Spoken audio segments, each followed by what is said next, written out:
So today I'm talking about 1 Peter 2:21 in the NLT. For God called you to do good, even if it means suffering, just as Christ suffered for you. He is your example, and you must follow in his steps. So when I first read this verse, I focused on suffering. I went right to that, like, I've got to suffer. But when I really took a step back and looked at the verse, I focused on the fact that it says God called you to do good. And so that leads me along the thinking of, okay, what is good? What does God call good? What does he want us, what is the good he wants us to do? And so he wants us to do justly, love mercy, walk humbly. He wants us to love God and love people. He wants us to take up our cross daily and follow him.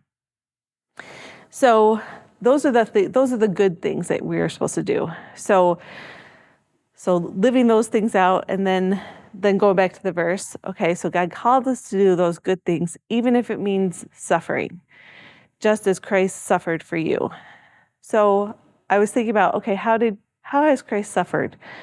How did Christ suffer? And we can all think about how he suffered on the cross for our sins, and we can think about how he suffered before going on the cross with the beatings he endured, and that. And the chances of that happening to me or to us here where I live are pretty slim. We don't live in a area of the world that is physically persecuted for our faith. So that probably isn't the kind of suffering that I'm going to be possibly facing as someone who's doing good in the name of Christ. So I think about, okay, what other ways did Christ suffer? And he suffered relationally and emotionally also.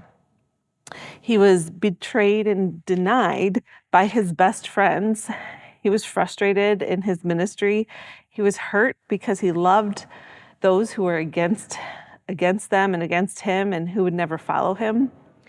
So I think for myself, this is possibly the way that I would endure suffering for doing good, loving those who will never love me or love Christ, doing good even when it feels like I'm making no difference whatsoever, walking humbly with God, constantly readjusting my perspective and attitude towards everyone and towards Christ. Recently, I've spent some time thinking about, what does it mean to take up my cross daily? So for a long time, I was afraid of the verse, because I didn't know what it meant, and I felt I must not be doing things right because I'm not suffering to that level of taking up a cross. Clearly, he was not calling us to take up a physical cross, because that's not something that I would face in a day. So I've been thinking through and talking to people and researching for myself, what does it mean to take up your cross daily?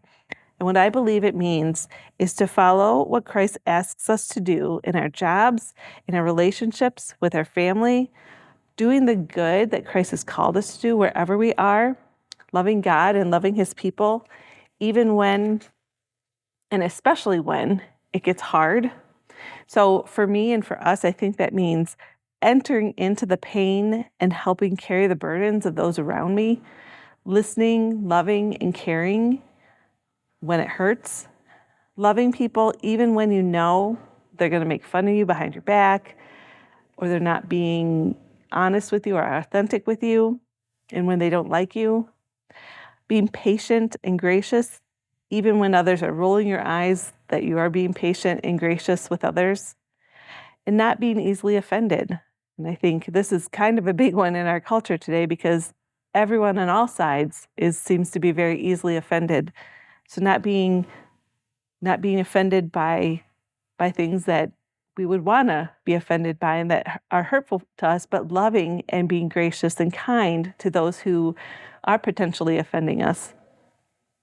God calls us to live differently as we do the good that he calls us to do.